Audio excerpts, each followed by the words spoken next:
Okay, on to question 2. Now in question 1 we were given expressions to factorise. Now they're expressions because they're not equal to anything and therefore we can't solve them. Over here, this time we have an expression very similar to the ones in question 1, but it's equal to something. It's equal to 0 in this case. And it's asking us to solve them. These are equations. We have to work out what the value of x could be to make this equation equal 0. Now the easiest way to solve a quadratic is by factorising, and it's no coincidence that this leads on from a question about factorising quadratics. So we've got lots of 3-term quadratics here to factorise. So we're going to factorise them first into our double brackets, and then we're going to see how that helps us to solve them. Okay, I've just put that equals 0 in there as well because I don't want to forget that this is an equation. I don't want to just factorise it and leave it there. Okay. So I know there's going to be an x at the start of each of these brackets. Now I'm looking for two numbers that add together to make 9 and multiply together to make 18. Oops. Okay, so let's think of the factors of 18. 1 and 18, 2 and 9, 3 and 6. Okay, which of these adds together to give 9? It's this one, 3 and 6. So that's what goes inside the brackets. Oops. Now, here we factorised it. We've not solved the equation yet, though. We've just changed the form of this expression into a different form. And in fact, these two brackets being next to each other just means that these two things are being times together. There's an invisible times sign in there. Okay? Now, when two things times together to equal 0, one of those things has to be 0. Think about it. There's no way of making 0 by timesing two things together unless one of those things is 0. So all we do to solve this now is we set each of these brackets to 0 and find out the value of what x would have to be to make that 0. So let's look at the first bracket equaling 0. If x plus 3 equals 0, what would x have to be? Well, x would have to be minus 3.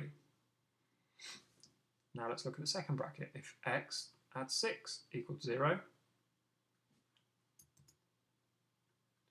what would x have to be there? X would have to be minus 6. Okay?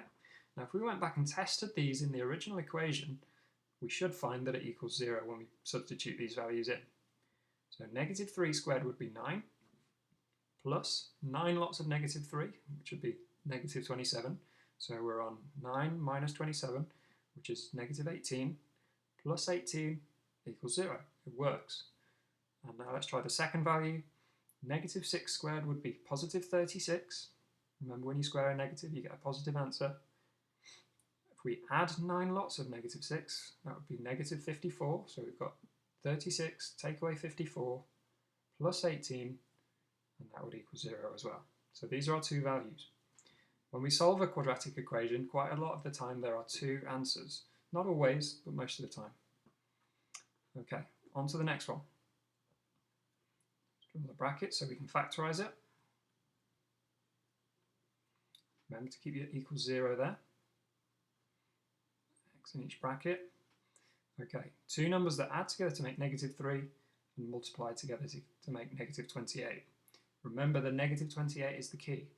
Think about the factors. So we've got negative 1 and 28. Definitely can't make negative 3 with them. Negative 2 and 14. Again, can't make negative 3 with them. Negative 4 and 7. Okay. Now I can't make negative 3 with them, but it would make positive 3 if I added them together. So if I changed the value of, if I changed this one so that it was negative and kept this one positive, that would give me negative 3. If I had negative 7 and positive 4, they would times together to give me negative 28, but they would add together to give me negative 3.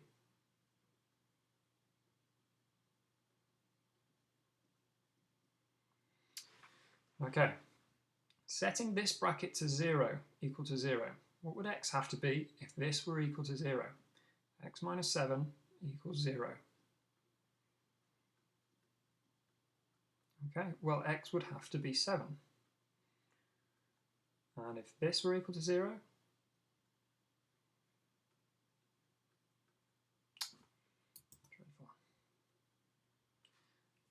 x would have to be minus 4. Fairly simple to do those. In fact, we don't really need to write this bit down, although it helps when you get on some slightly harder ones. And the last one, handwriting is getting gradually worse as we go down.